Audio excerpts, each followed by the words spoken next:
Business news now. Talking of relics, Brian Quinn is here. He is starting with the latest shots fired in Donald Trump's trade war.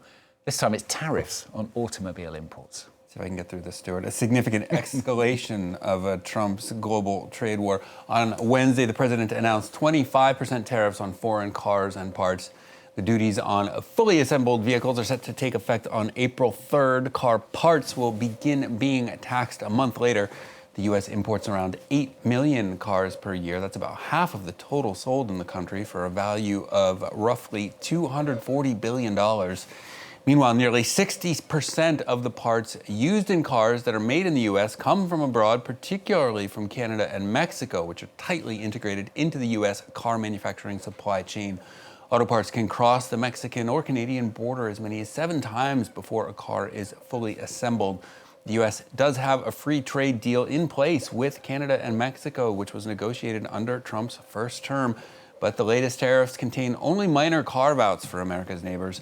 The tariffs have the potential to devastate both countries' manufacturing sectors. 125,000 Canadian jobs depend on it. It accounts for 10% of the country's manufacturing output, nearly all of it being exported.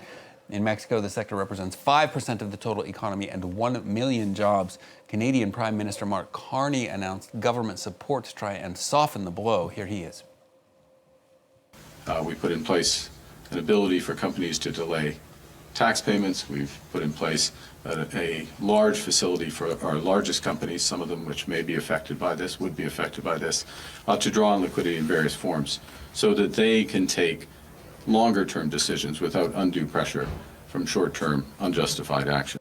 So, Brian, what kind then of economic fallout is expected from all of this? Well, Trump expects the tariffs to bring in over $100 billion in revenues to the government. He wants it also to reinvigorate the U.S. auto manufacturing sector by forcing companies to move their production there. Foreign companies, including South Korea's Hyundai and Germany's Mercedes-Benz, are indeed planning significant expansions of their American facilities.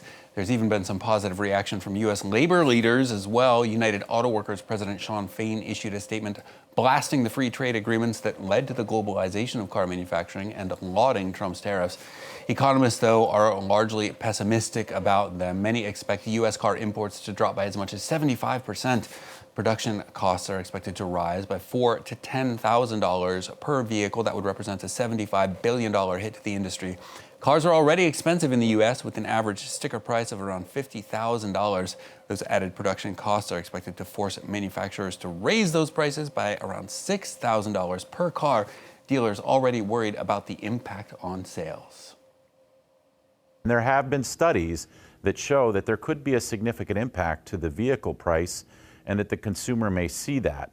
What we're concerned about is the average transaction price of a vehicle is already at around $49,000, near an all-time high. So incremental or even major shifts in that pricing is going to affect demand, and that's a concern of us because that has a backward push on the supply chain with regards to production cuts and maybe employment cuts. So how's it playing out on the markets then, Brian?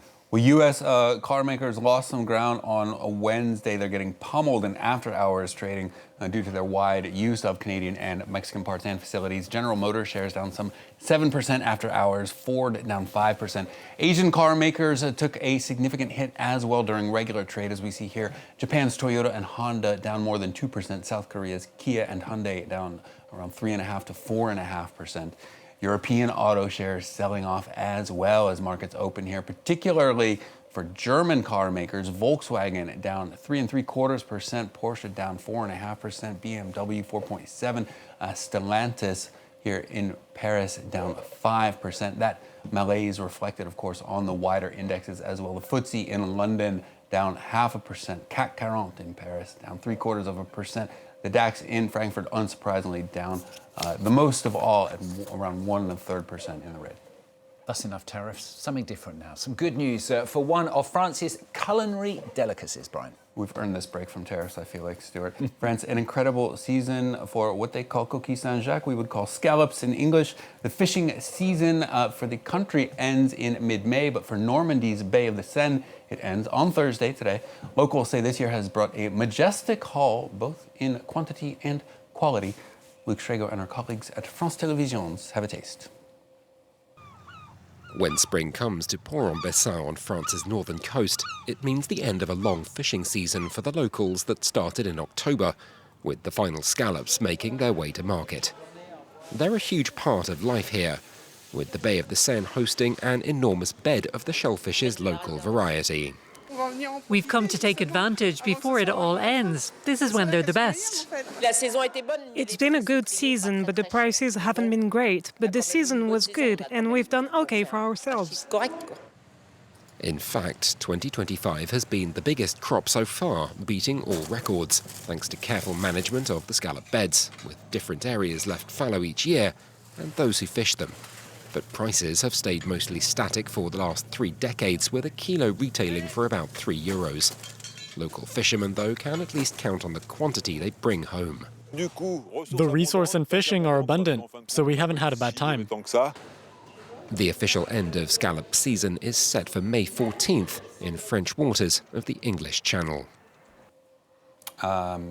They taste better than they look, Stuart. They certainly taste very good. Thank you very much, Brian Quinn, summing it up for us on France 24.